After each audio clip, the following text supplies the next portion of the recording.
মধুগঙ্গা নদীর ধারে রাস্তা, ছোট্ট রাস্তা, দুপাশে গাছপালায় ভরা। আর এই ভাইরা আমাকে পৌঁছে দেবে মাসিবাড়ি পর্যন্ত।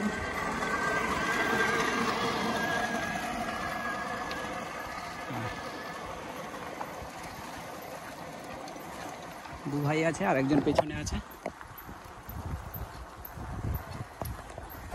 ভাই আপনাদের নামগুলো একটু বলে দেন। মোহাম্মদ নূর ইসলাম। তোমাদের? মোহাম্মদ জিহাদুল ইসলাম। তোমার? আচ্ছা, এই ভাইরা আমাকে নিয়ে যাচ্ছে এখন মাসিদি বাড়ি পর্যন্ত। মাসি বাড়ি ওখান থেকে এখন প্রায় 1-2 ঘন্টা থেকে তারপর সেখান থেকে আমি আবার নড়াইলে মামুন ভাইয়ের বাসায় উদ্দেশ্যে রওনা দেবো। আর প্রাকৃতিক দিক দিয়ে সত্যি খুব সুন্দর জায়গা, মানে এত ভালো প্রাকৃতিক সৌন্দর্য মনে হয় না আমি ইন্ডিয়া দেখতে পেয়েছি, খুব কম কিছু কিছু জায়গা ছাড়া।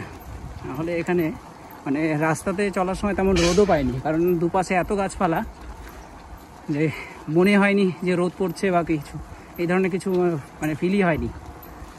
যাই হোক, সাইক্লিংয়ের জন্য আমি বলবো খুবই বেস্ট বাংলাদেশ। আর প্রথম অভিজ্ঞতা বাংলাদেশের এখন পর্যন্ত খুবই ভালো আছে। এখন আগামী মেন যাত্রা আমার এখনও শুরু হয়নি, এখন মেন যাত্রায় কি হবে সেটা